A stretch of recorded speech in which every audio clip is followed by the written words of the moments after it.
Welcome back, crypto dads and future degens. Have you ever wondered how blockchain can not just change gaming, but completely revolutionize how games are monetized?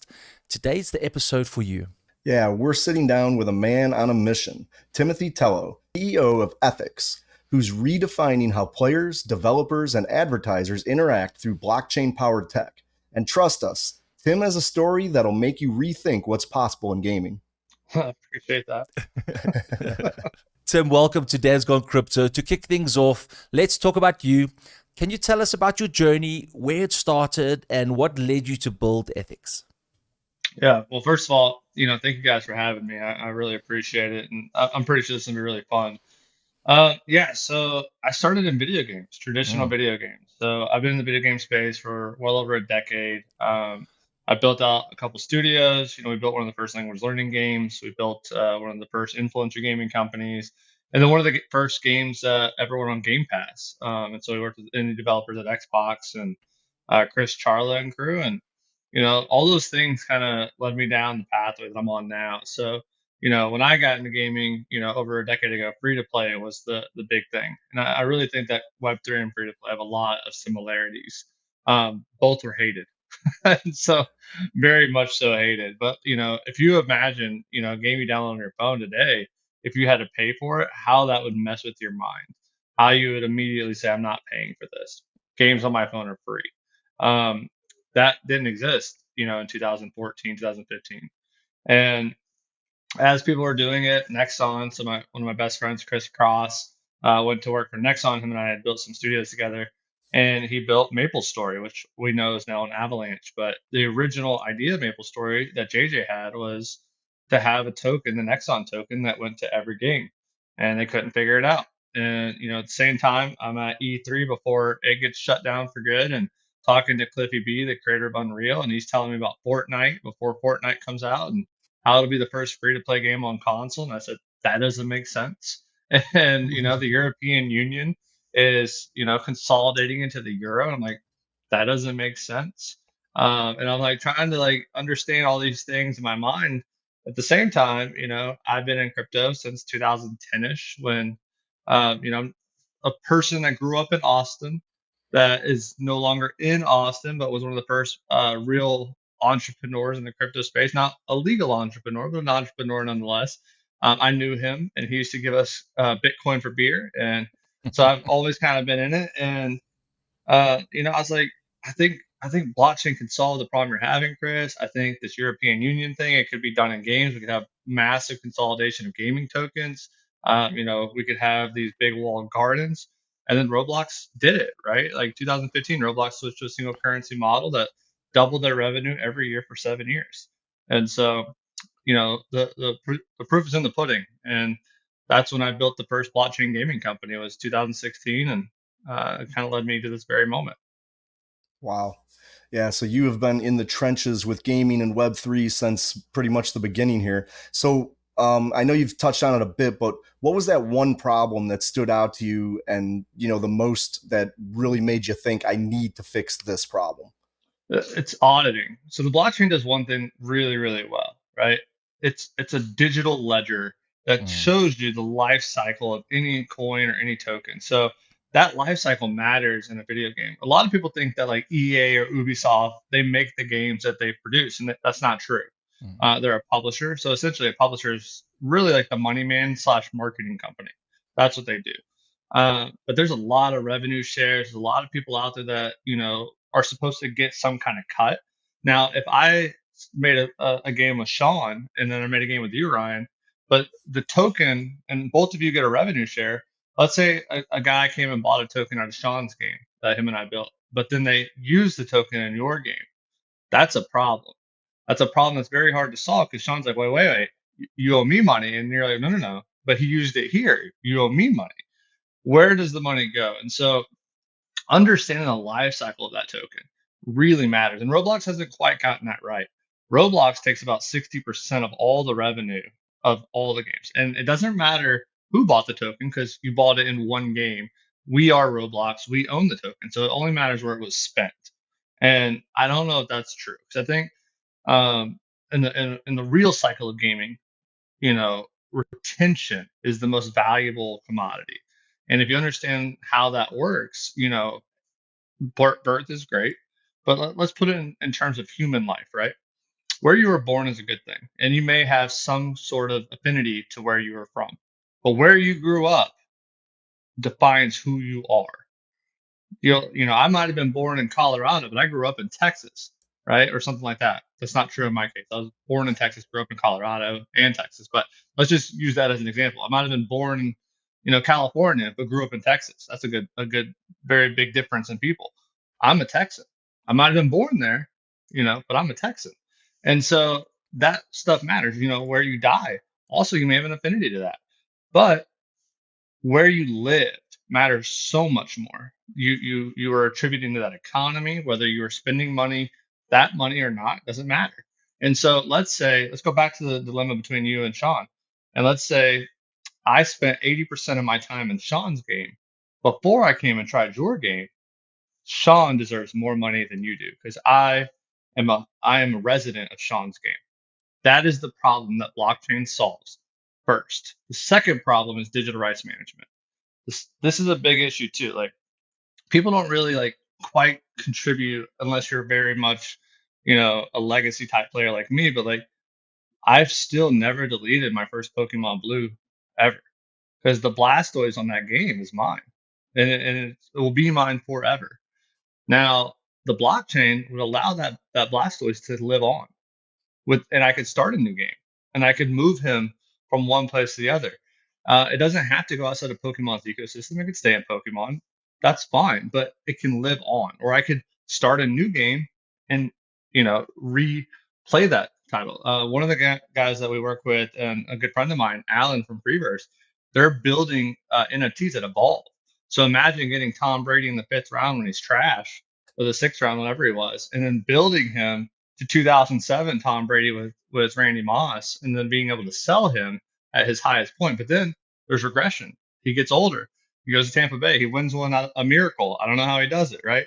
But there's still value there, throughout. And so these are the things that blockchain provides that gaming is missing. Wow. Yeah, absolutely. So going back a little bit, you've spoken about privacy, Apple's IDFA changes impacting advertisers. Can you explain in simple terms what this means for gamers, advertisers, and developers, and why it's such a big deal? Yeah, I mean, essentially the biggest issue here is you're going to lose your favorite developers and publishers, and Mm. and the reason is they can't monetize. The efficacy of ads have dropped to like near nothing.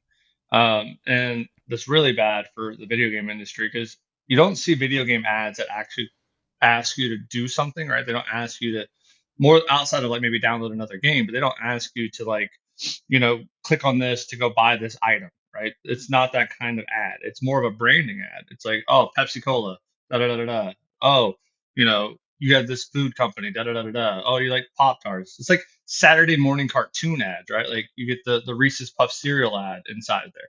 Now, IDFA was identifier for advertisement, and what that is a bit essentially your phone, your iPhone is your your online data. All of it is Apple owns it. If you whether you're on Android, Google owns it, or you're on iPhone and Apple owns it.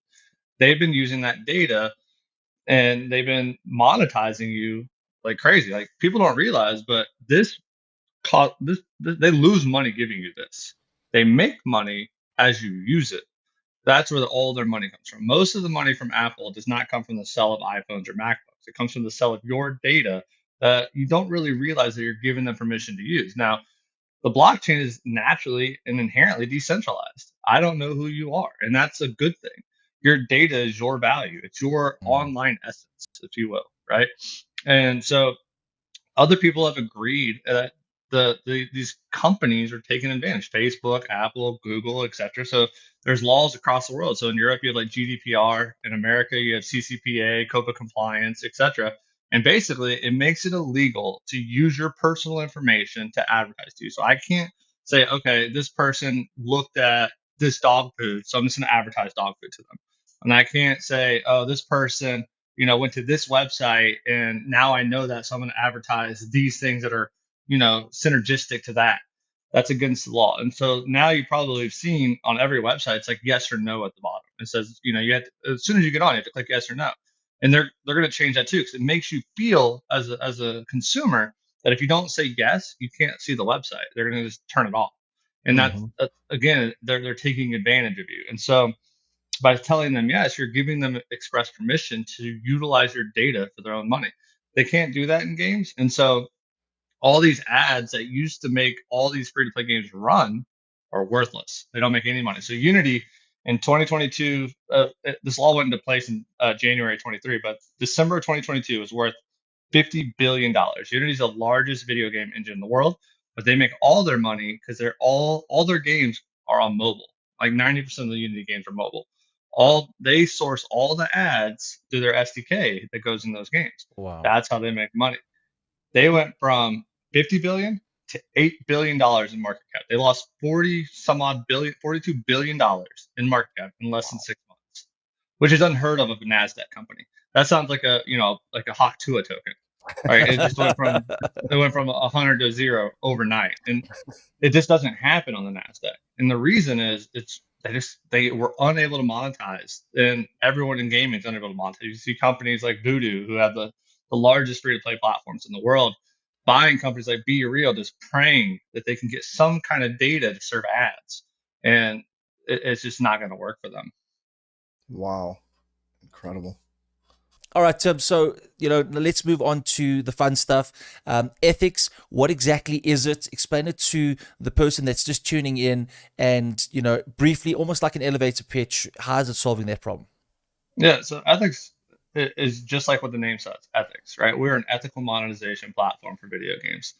And the way we're ethical is we remove all the middlemen, even ourselves. We do not take any money from any ads you see. And the way we do that is, let's say ad company A comes in and gives us $1 million to run ads. We put that money into an escrow and we mint our tokens in response to it, almost like a stable token. You see the ad, I give you that money, all of it, for what that ad is worth. Whatever they paid me to show you that ad, I give it to you. Then you can use that to buy Roblox, V-Bucks, whatever it is that you're playing.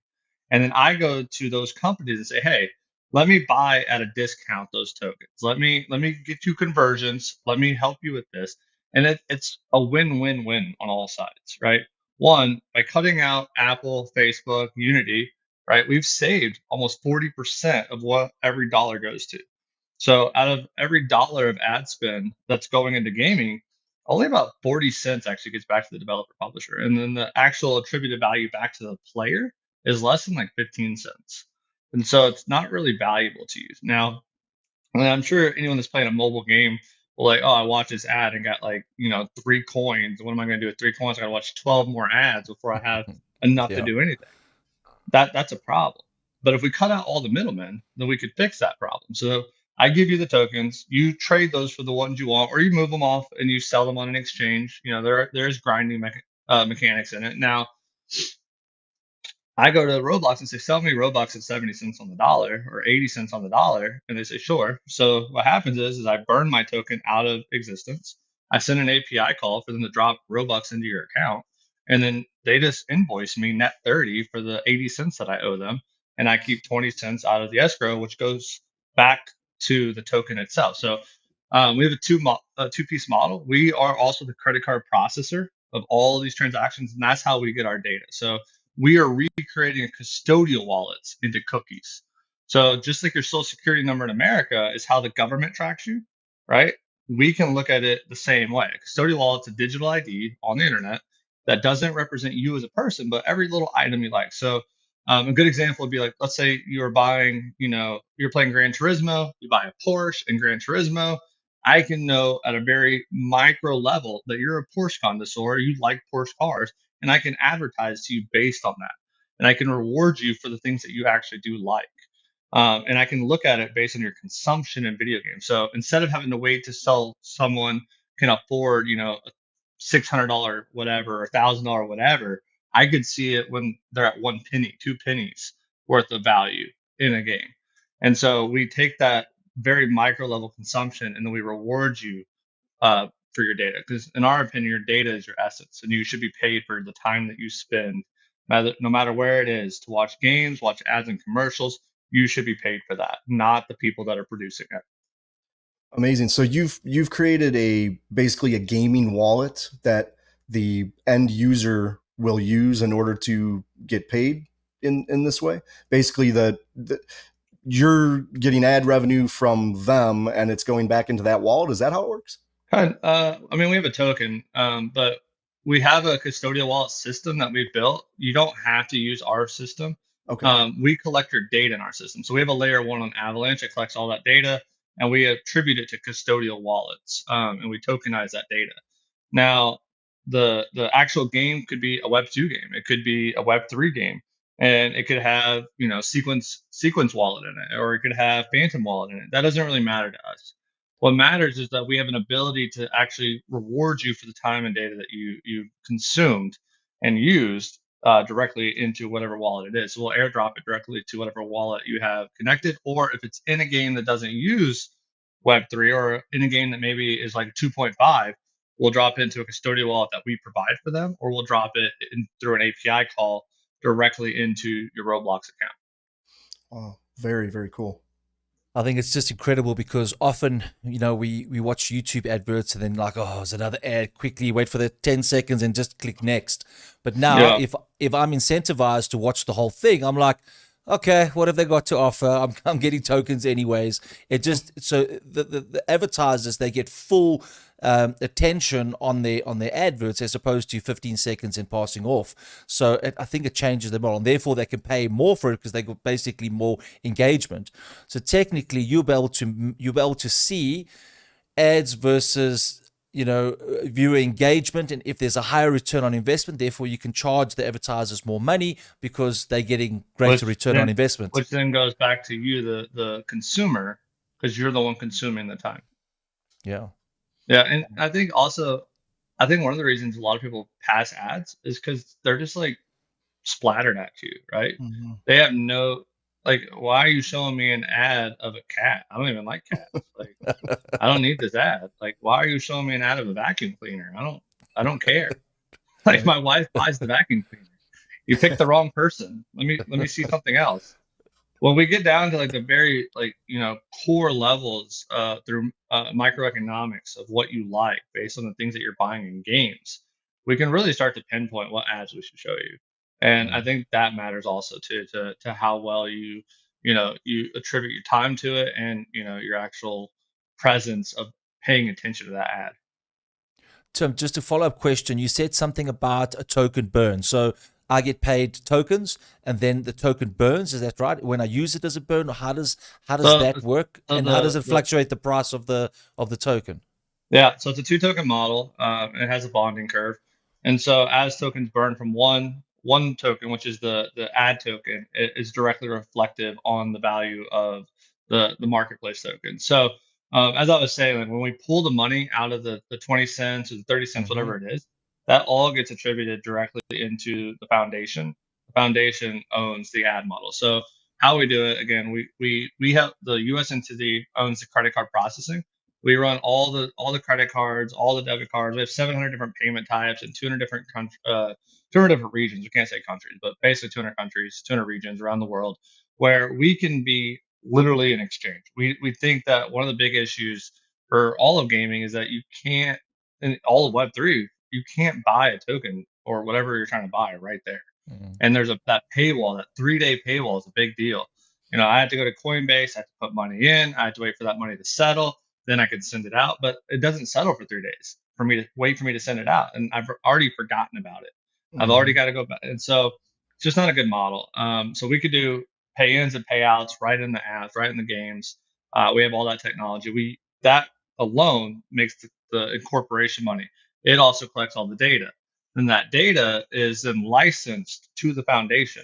The foundation then runs the ad model. So all the tokens, whether they're being created for giving you the token, right? So you can go out and either sell it on the exchange, which actually convert it into the other token and then you sell it, or if you're going to trade it for the in-game currency, is irrelevant, because what's happening is either we're burning it and you're adding to the total lockup, or you're going and using it, and that's okay too, because we're showing it moving across the network and we're showing actual people operating. So one of the things I talk about is like grinders and buyers. A lot of people don't realize that that's why a lot of these gaming tokens die, is they have grinders but no buyers, and Mm. that matters too. So those people spending in game are just as important as those people spending outside of game. Right. So the blockchain is often accused of being extremely complex and adding a lot of complexity to games, and Mm. gamers seem to hate it. So how does ethics make Yeah. blockchain invisible for gamers and, just easy for developers to integrate it into them? Yeah. So, when I started building in Web3, I did not agree with how a lot of people took forward. So, a lot of people don't know this, but I'm really kind of the first person to ever invent Web3 gaming. I wrote the patent for the use of blockchain in a video game. I have the SEC approval, the only one ever given for an ERC20 token. I had the first Web3 game in Apple, Google, Steam, the second one on Epic. Jayanti Kunani was our first engineer, the creator of Polygon. He built Polygon while working for us and rolled that out. So we built the first layer two together, the first ZK Sure. together.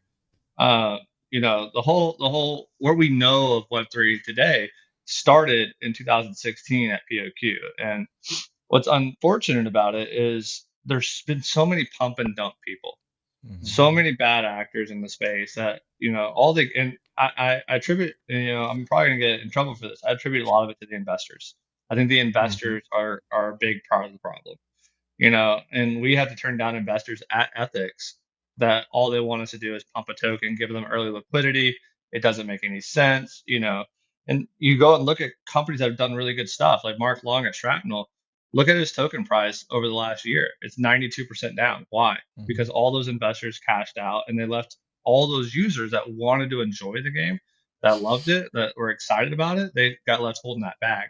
And that's just Hmm. not fair. It's not how games work. And I think that's a big problem.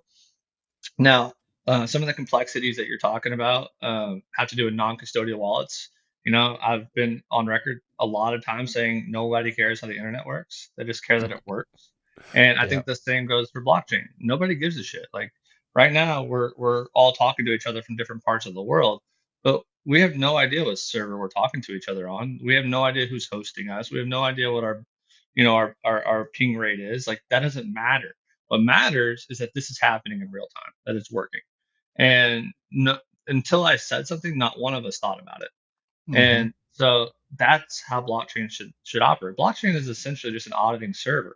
It's a ledger that makes things real, that keeps us from doing things that are, in my opinion, scammy. But what's crazy is because there was so much trust in what it can do, there were so many people that took advantage of that and utilized it against others. And I think that's a big problem. I think there's a lot of tokens that don't need to have to exist. There's a lot of coins out there that need no speculation. We don't, just because it's on the blockchain doesn't mean it has to have a dollar symbol in front of it. It Hmm. does. The use of the blockchain is interoperability, immutability, decentralization. Removing yourself, and your personal information off of the internet. Like those things matter. And these companies that most people are mad at, like Facebook and Mark Zuckerberg and Bezos, they're like, why are these guys the richest men in the world? Well, they're the richest men in the world because of multiplicity.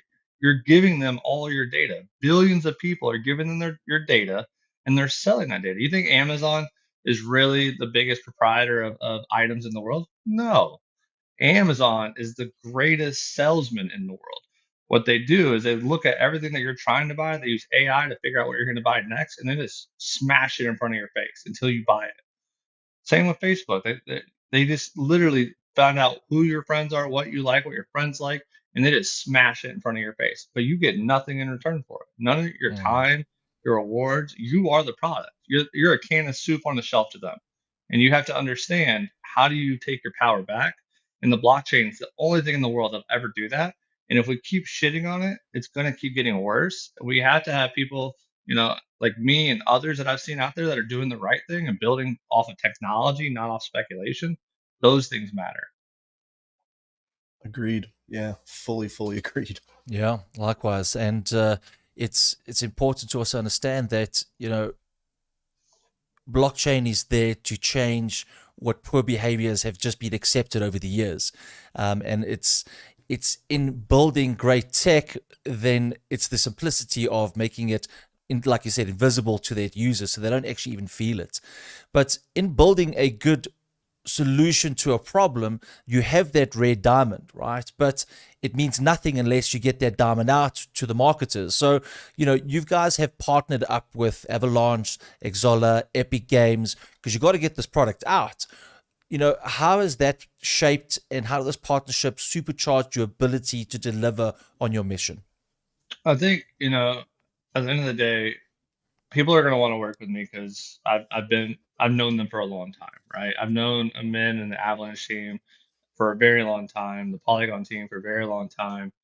And so we're not, omni-based. We're omni-based. We're not, we're completely agnostic. And I want to make that clear because I think that's a big deal. I think the internet wouldn't work without like AWS and Oracles and, all the different servers that go out there. So thinking that one token is the right token or one chain is the right chain is the wrong way of thinking.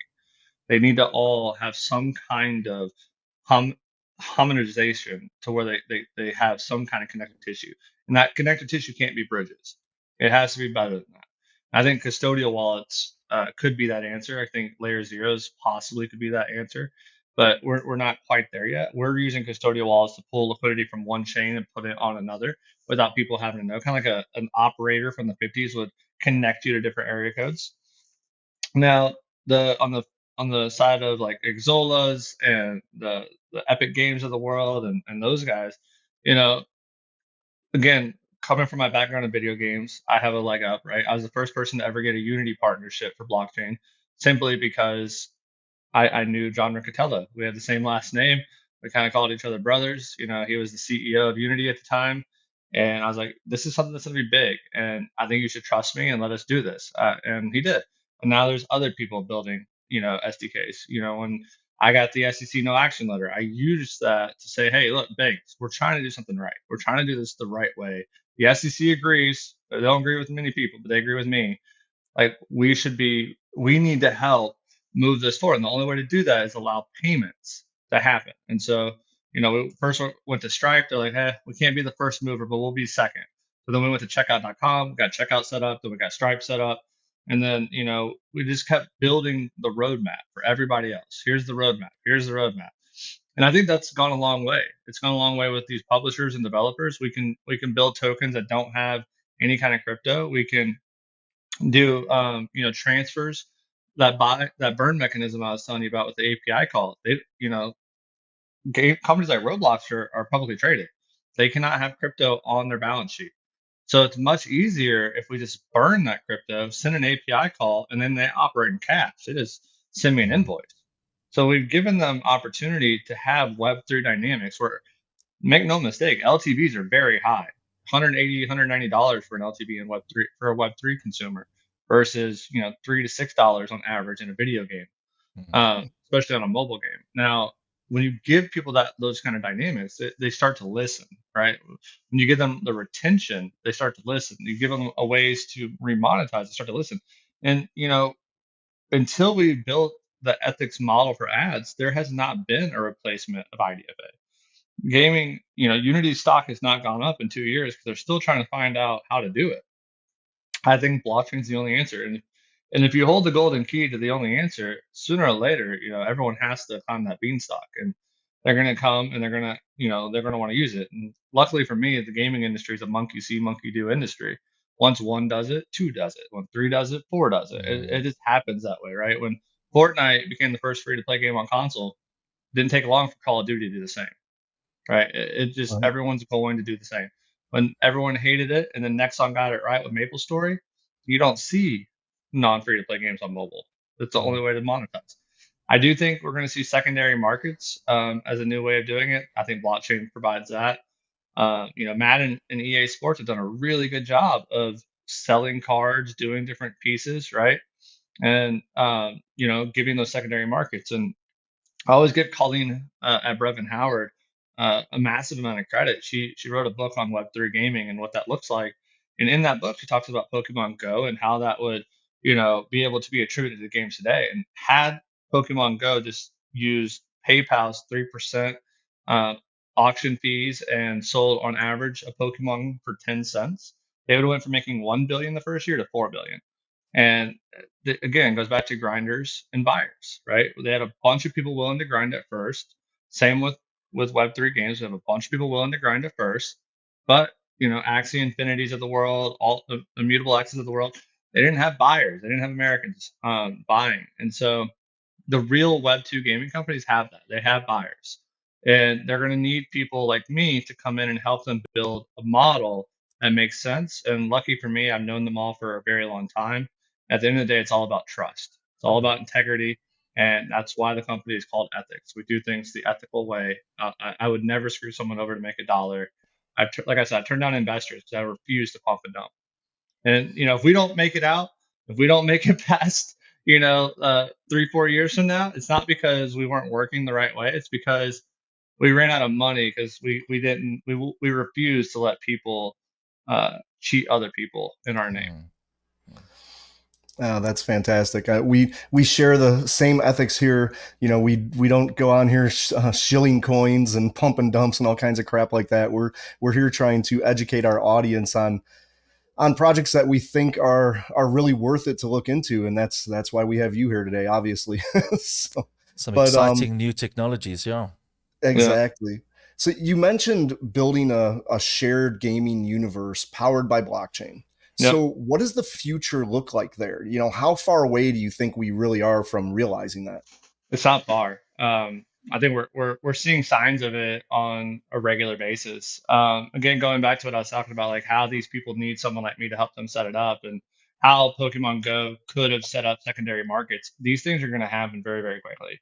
It's going to be one domino that knocks all the other dominoes down, right?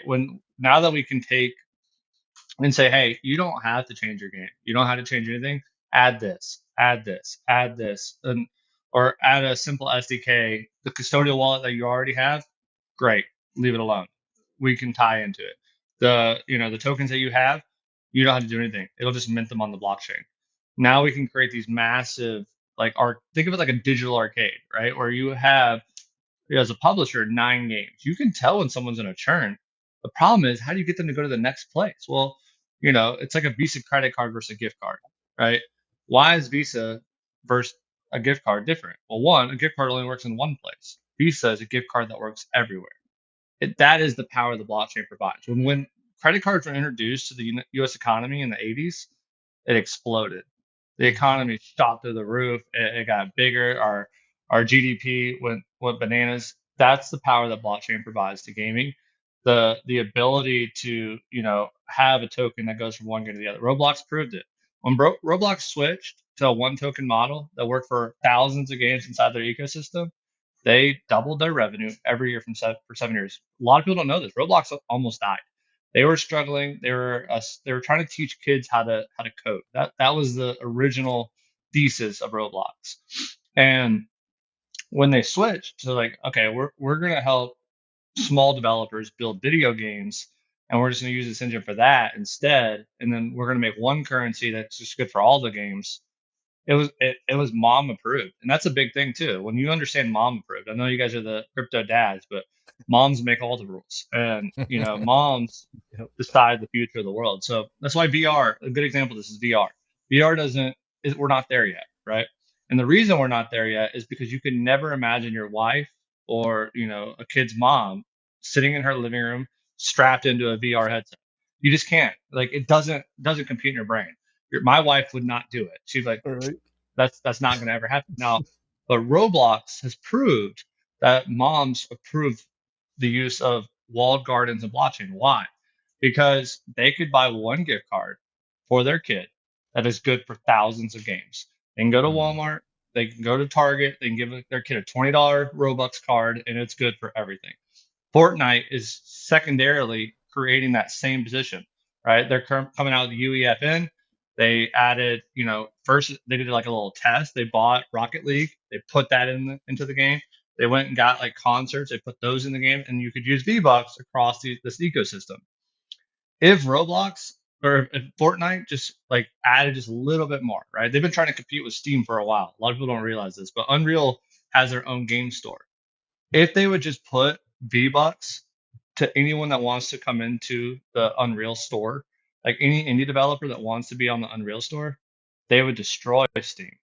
It would be over overnight because you would have now access to the 2 billion daily active users or whatever it is, 2 billion monthly active users of Fortnite in every single indie game on that network. And that is only possible through the blockchain. Mm. Wow. The future looks bright. That's going to be Uh, crazy. And I think ethics has a good chance of being like the Federal Reserve of Web3 gaming, of gaming. We could be the people that create, the liquidity for ads, the monetization for credit cards, the entire, token loops and models. It's all possible. That's what we're building. Amazing. Tim, there's obviously some challenges that affect any visionary, and what has been the hardest part for bringing ethics to life? Obviously, it's just we get to see the almost the end product because it's going live soon, and but you've been through the trenches. What has been some really challenging things that you had to overcome? Perception's a big one. Are we just like everybody else and only out to create a rug pull? That's a hard one. Getting past the players themselves who think that they don't want it. Well, again, they thought they didn't want free to play, and Mm. try to tell a kid that Call of Duty is no longer free, and watch how quickly he gets mad at you.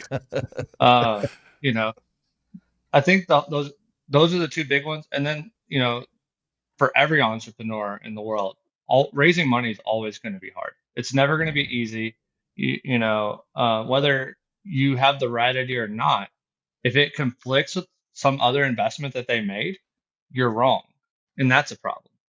Um, you know, I think I'm really excited that Web3 and syndications are becoming bigger and bigger in Web3 because it's letting people vote with their own pocketbooks in a way that makes it equal playing field for all, right? I think that's the beauty to me in blockchain is like I feel like the stock market is designed to make the rich richer, but crypto is the first time, and I know this because of a Satoshi, the first time ever anyone can play at the big boy table, Yeah. and that gives balance. That creates an opportunity for everybody, and so these syndications where you can join and you can get at the big boy table to invest. You can buy into companies that you believe in from early adoption states. That's what makes these billionaires rich is they bought in, kind of like these meme tokens, but not like not quite, but essentially they're just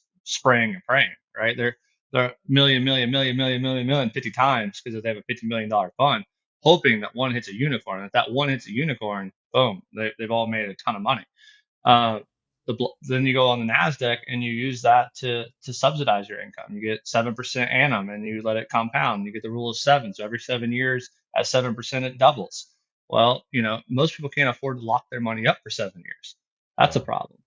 But the blockchain, and people tell me to this day, like, oh, because they still attribute the blockchain to stocks. Like, I can't afford a Bitcoin. It's too late for me. I can't afford it. What do you, Right. you don't know what you're talking about. This was built for you. This is you. Everything about this is for you Yeah. because you could buy 1 millionth of a Bitcoin. You don't need to spend 90,000, 100. I think it was 106 this morning. You could spend as Mhm. little as $1.06. You could spend as little as 1 millionth of a Bitcoin, and you're in the game. You get to play. Yeah. And I Right. think that moment when we start seeing more syndications, more people getting involved, more people saying, "Hey, screw those VCs that are pump and dumping. Let's protect the people that are doing it right. We believe in a future of decentralization. We believe in a future where our data matters." And I think those people are going to start pushing, whether it be ethics or other companies out there that are coming in and doing the right thing. They're going to start pushing them. Absolutely. So, speaking of companies coming in, how do you plan to bring more developers and players into the ethics ecosystem? Is adoption the biggest hurdle right now, or is it something That's else? the easiest part.